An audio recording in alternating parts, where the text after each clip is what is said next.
Hello' everyone. যোৱাকালিৰ পৰা বহুত gas আৰু ডিচেণ্ট্ৰি, তো সেইটো কাৰণে ৰাতিৰ সাজত কাচকল বইল কৰিছোঁ আৰু ভাত।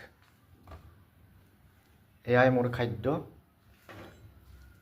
কাচকলৰ বাকলিটো এনেকৈ গুচাই লৈছোঁ আৰু আপোনালোকে এনেকৈ বাকলিৰ সৈতে কাচকল ভাতত দি খায়নে?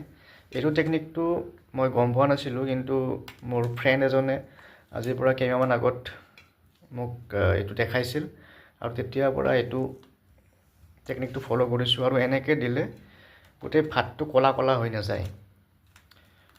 গতিকে ডিচেণ্ট্ৰিত বোলে কাচকল বইল আৰু ভাত খোৱাটো ভাল, তো সেইটো কাৰণে ময়ো আজি সেইটোৱে কৰিলোঁ।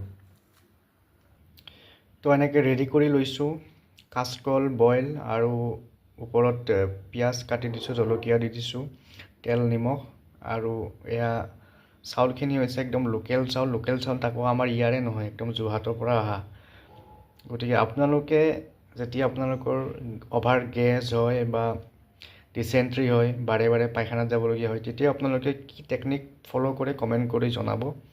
আৰু ভিডিঅ'টো ভাল পালে লাইক এটা দি দিব আৰু পেজটো ফ'ল' কৰি দিব। Bye bye.